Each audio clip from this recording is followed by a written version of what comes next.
Hola chicos, en esta ocasión hablaremos del aparato reproductor masculino y veremos algunos aspectos interesantes de su histología, haciendo una relación breve de la función que cada estructura realiza. En este esquema podemos ver las partes tanto internas como externas de lo que vendría siendo el aparato reproductor masculino y pues daré una introducción a nivel macroscópico para tener un conocimiento previo antes de iniciar con la parte microscópica. Bueno, por aquí podemos ver las partes externas de lo que vendría siendo el sistema genital masculino, como lo es el escroto, lo que vendría siendo pues el pene. Es importante que nosotros tengamos en cuenta que lo que son las vesículas seminales o glándulas seminales, pues estas son unas glándulas productoras del 60% de lo que vendría siendo el líquido seminal. En cuanto a las generalidades, pues este es un esquema general pues muy importante que ustedes comprendan, entiendan y pues analicen con lógica para que lo mantengan en su mente. Básicamente pues el aparato reproductor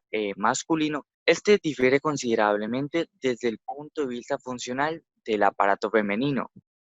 En el caso del aparato reproductor masculino, es un poco más sencillo desde el punto de vista funcional, hablando de manera general, porque básicamente lo que tenemos es una unidad llamada testículo, donde se van a producir los espermatozoides y es aquí en esta zona donde se producen las células o los gametos masculinos. Luego que se han producido acá, lo que continúa es una serie de conductos y este conducto va a variar levemente su composición histológica y lo que espera o garantiza este sistema de conductos es hacer llegar los espermatozoides hasta el conducto de salida, que sería la uretra. Los espermatozoides serían expulsados posteriormente en el acto copulativo. Acá tenemos un testículo, pues finalmente tenemos el epidídimo, que es un tubo que está muy bien rodeado sobre sí mismo y que continúa por la vía espermática, pasando por el conducto deferente, al que posteriormente se le unirán los conductos de las vesículas seminales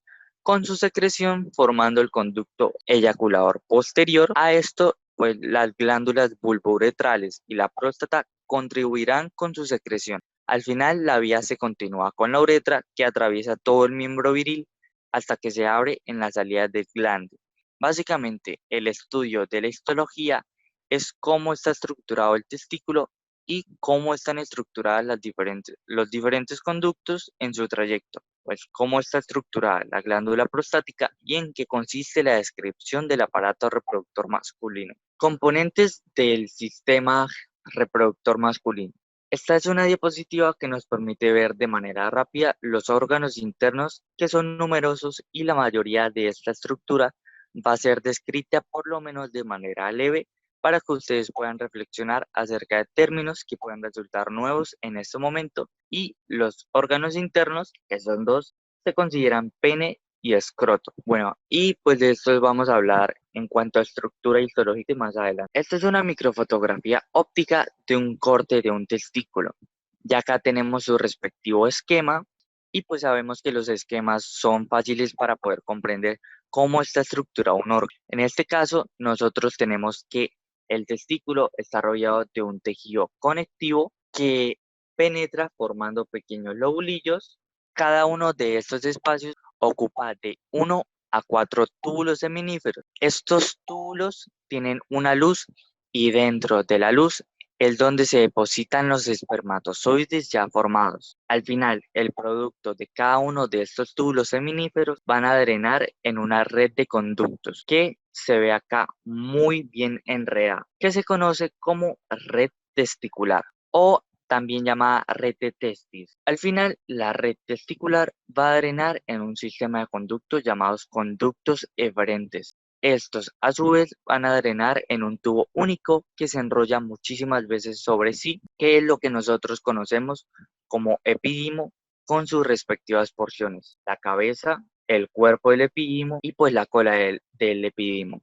Finalmente, el epidimo se continúa con una estructura que nosotros conocemos como conducto deferente. Aquí en el correspondiente corte histológico vemos que esta zona que no podemos distinguir muy bien porque pues estamos en una vista no tan ampliada, en un aumento pues poco óptimo para poder observar bien los detalles Aquí también se ve porción de lo que es el epidimo y pues más adelante veremos otra fotomicrografía testicular para poder ver un poco más cerca lo que vendría siendo el testículo.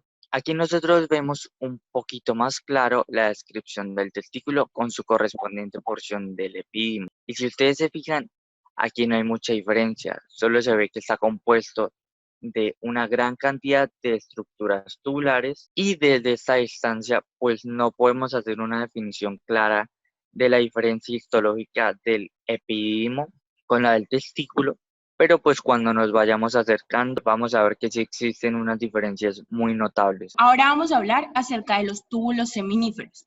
Tenemos como generalidad o como característica principal que se componen de un epitelio grueso. Estos a su vez están compuestos de algunos tipos celulares, como lo son la primer población de células de las que vamos a hablar, que son las células de Sertoli. Estas brindan apoyo, brindan sostén, protegen y nutren a las células espermatógenas, que son la segunda población de células de las que vamos a hablar. Ellas constituyen a los espermatozoides en sus diferentes estadios de maduración. Y de la tercera población de células de las que vamos a hablar son las células de Leydig, que ellas no se encuentran ubicadas como tal dentro del epitelio del túbulo seminífero, sino que se encuentran en el tejido conectivo de estos. Tenemos que prestar mucha atención debido a que las células de Leydig y las de Sertoli se tienden a confundir por su ubicación y por su función. Entonces, aquí tenemos el esquema del epitelio de los túbulos seminíferos. Se encuentra el citoplasma revistiendo a las células espermatógenas en sus diferentes estadios de maduración, desde su etapa más temprana hasta su etapa más tardía, siendo así espermatogonia, espermatocitos, espermátides, para posteriormente pasar a ser espermatozoides maduros. Tenemos también el núcleo de la célula de Sertoli y entre un núcleo de una célula de Sertoli y otro encontramos la población de células nombradas anteriormente, que son las espermatógenas.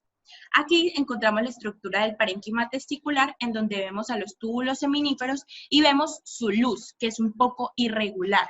Tenemos también el estroma testicular, que corresponde al tejido conectivo de los túbulos seminíferos, y en él se encuentran lo que es las células de Leydig. Este es un corte histológico demasiado importante porque allí se ven las células de Leydig. Entonces, es un corte parcial de los túbulos seminíferos, teniendo un túbulo aquí y un túbulo aquí, y entre ellos dos se encuentra el tejido conectivo o el tejido intersticial, y también se encuentran las células de Leydig o las células intersticiales. Aquí se encuentra la histología testicular de los túbulos seminíferos un poco más alejada, siendo así la base del epitelio del túbulo seminífero compuesta de células de Sertoli. Posteriormente están compuestas de células espermatógenas, ¿sí? En sus diferentes estadios de maduración podemos ver la luz del epitelio, también vemos el tejido conectivo y a las células de Leydig que lo componen. Este es un acercamiento de los túbulos seminíferos. Entonces tenemos aquí a simple vista que se ven las células de Sertoli, ¿sí? Que son las que brindan el apoyo, brindan el sostén a las células espermatógenas en sus diferentes estadios de maduración, desde su etapa más temprana hasta su etapa más tardía.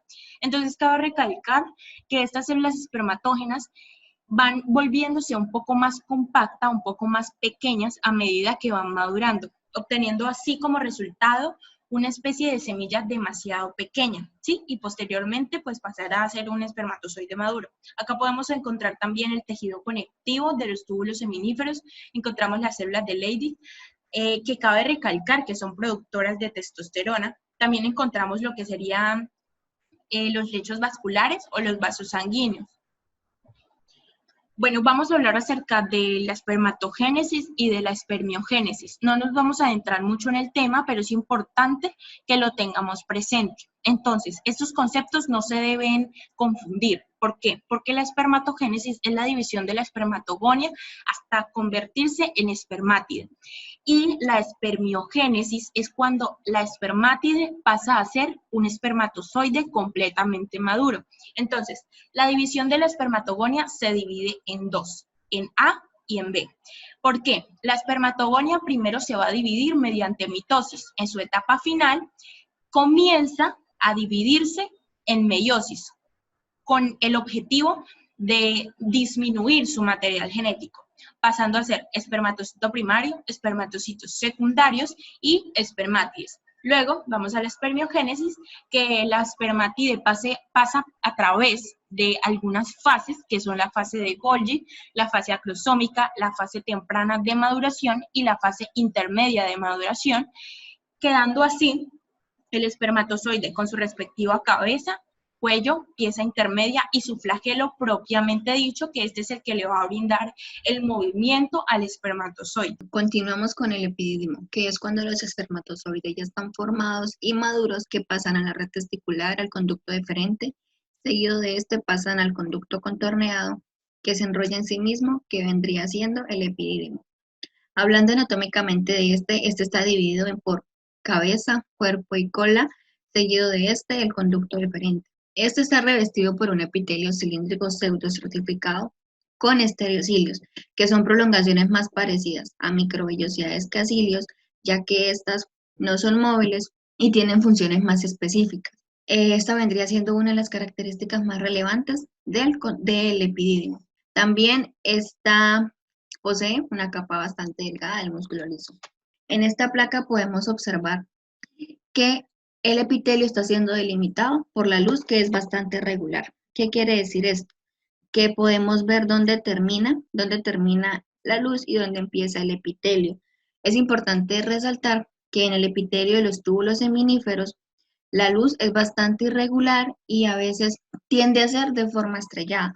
Por lo tanto, esta vez no es nítida y no se podría ver dónde se determina la luz y dónde empieza el epitelio. También encontramos acá una agrupación de espermatozoides inmóviles, que esta también es como una de las diferencias entre una placa de un epidídimo y la de un testículo, ya que estos dos tienden a confundirse. Acá podemos observar claramente que el epitelio es pseudoestratificado cilíndrico. Acá vemos unas irregularidades que vendrían siendo los estereocilios. También encontramos acá una agrupación de espermatozoides inmóviles y también vemos el músculo liso que rodea a este conducto del epidídimo. En esta placa encontramos también el epitelio pseudoestratificado cilíndrico, algunos estereocilios y el tejido conectivo laxo. En esta placa lo mismo, vemos más claros los estereocilios, una agrupación de espermatozoides inmóviles, el epitelio cilíndrico pseudoestratificado y el tejido conectivo laxo. Acá en esta placa, lo mismo que las anteriores, encontramos una agrupación de espermatozoides inmóviles, un epitelio pseudoestratificado cilíndrico, pero lo que lo queremos diferenciar de las otras es que podemos ver claramente el músculo liso está rodeando este conducto llamado epidídimo. Continuamos con el conducto deferente y el conducto eyaculador.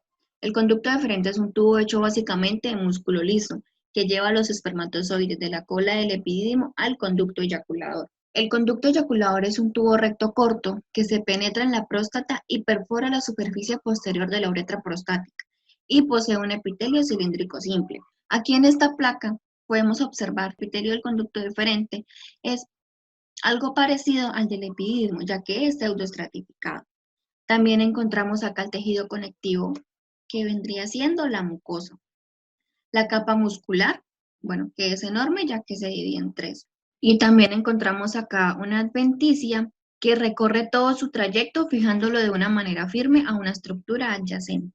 Aquí es un acercamiento del conducto deferente y vemos las tres capas musculares. Se ve la disposición de las fibras musculares, acá en esta parte, y se hace corte transversal en la primera, longitudinal en la segunda y transversal en la tercera. Y por último, encontramos una panorámica del denominado cordón espermático, donde encontramos la arteria testicular que se origina como rama visceral de la porción abdominal de la aorta. También encontramos el plexo pampiniforme, que es una red de varias venas pequeñas que se encuentran en el cordón espermático del varón. Encontramos también el músculo cremaster, que es un músculo que se encuentra en el pliegue de la ingle y bolsas testiculares, en las que forman la túnica eritroidea. Y como componente del cordón espermático, que lleva y trae las estructuras hacia el testículo, podemos ver el conducto deferente. También hablaremos de la próstata. Se considera que es una glándula completa, pero realmente está compuesta por la unión de 30 a 50 glándulas túbulo-alveolares. También decimos que está rodeada por una cápsula delgada de tejido conectivo. Las glándulas se disponen de 3 capas concéntricas: mucosas, submucosas y principales. La secreción prostática es parte del semen y aporta lípidos y enzimas. En el siguiente esquema podemos notar que se ve la próstata, que es atravesada por la uretra, y hay glándulas muy cercanas a la uretra. Este grupo de glándulas que drenan directamente la uretra es la que se denomina las glándulas mucosas. Luego, alrededor de ellas, como podemos observar por acá, hay una glándula un poquito más grande cuyos conductos drenan en otros sitios de la uretra, que ya se denominan la capa submucosa. Y finalmente, las glándulas más grandes que están en la periferia, en íntimo contacto con la cápsula de la próstata, es la que se denomina el grupo de glándulas principales, como podemos observar acá. En la siguiente fotomicrografía podemos ver que esta es una panorámica de la próstata y se observan las unidades glandulares. Cada uno de estos conglomerados representan una glándula, como podemos observar, que están separados una de la otra por estroma fibromuscular, como podemos observar en la fotomicrografía. Aquí tenemos un acercamiento de la glándula prostática y podemos ver las unidades glandulares y en el interior una contención o acumulaciones que se denominan cuerpos amiláceos, que son típicos en la próstata de los especímenes.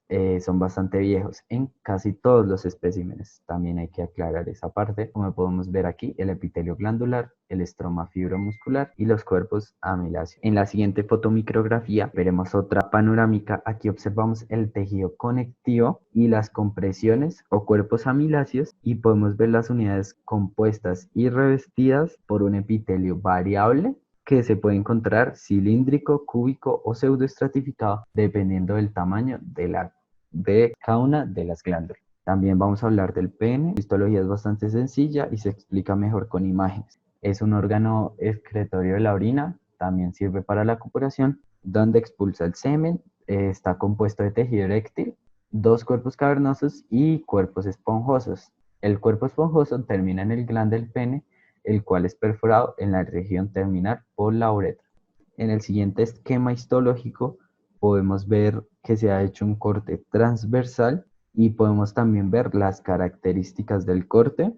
Obviamente esto corresponde a una masa de tejido eréctil, que es uno de los cuerpos cavernosos, y el cuerpo, un cuerpo, y el otro, un cuerpo esponjoso, atravesado por la uretra, y cada uno de estos cuerpos está cubierto por un tejido conectivo denominado túnica albuginea, como podemos observar aquí. Esto que lo rodea es la túnica albuginea.